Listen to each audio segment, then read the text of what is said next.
Well, one of the biggest of the big money issues before the state legislature is infrastructure. How much will the state pay and for what when it comes to government building projects across Montana? MTN's Mike Dennison tells us the status of these proposals and how the debate now includes a possible new planning and funding framework. Right now, Montana lawmakers are considering a half dozen bills to authorize almost $360 million worth of building projects. That total includes $135 million in cash or cash authority for new state and university system buildings, renovation, and maintenance.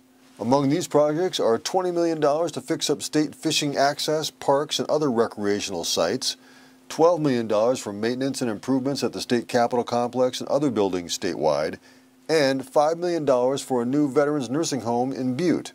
There's also $44 million in coal trust loans, mostly for big regional water projects in eastern Montana, and the big one, $160 million in bonded debt, which would pay for a remodeled Romney Hall on the MSU campus in Bozeman, a new State Historical Society building, and scores of water, wastewater, and bridge projects in smaller towns all over the state.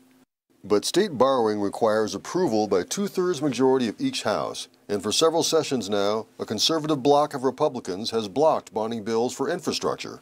That's led some Republicans to propose a new process for deciding state building projects. After the last bonding bill failed again, I said, okay, we've got to figure out a different way to do this because it's the same old arguments. Moore is preparing a bill that would create a new fund with specific streams of revenue and financial triggers for how the state can invest in new buildings.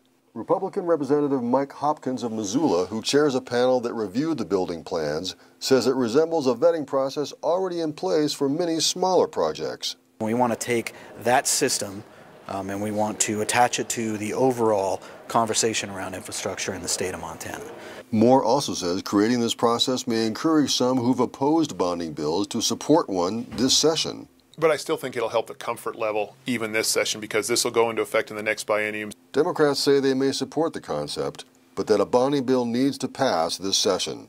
We're willing to work hand in hand to get the strategic plan done, but they got to be willing to work with us to get some of these major projects done that have been sitting and just getting more expensive every day. Republicans, however, already say they're likely to scale back Governor Steve Bullock's big bonding bill. The Historical Society building money is likely to come out and end up in a standalone bill. And the Romney Hall remodel at MSU spokesman Tracy Ellig says it's well past time to get it done and hopes that enough lawmakers agree. The state has not passed a bonding bill since 2005 for major building vertical construction. It's been 14 years. I think over time people have seen that that's an issue and it needs to be addressed. Some initial committee votes on infrastructure bills will happen on Thursday, but that's just the first step. Don't be surprised if this issue comes down to the last day of the session. At the Capitol, Mike Dennison, MTN News. And you can see Mike's more detailed report on those infrastructure bills at ktvq.com.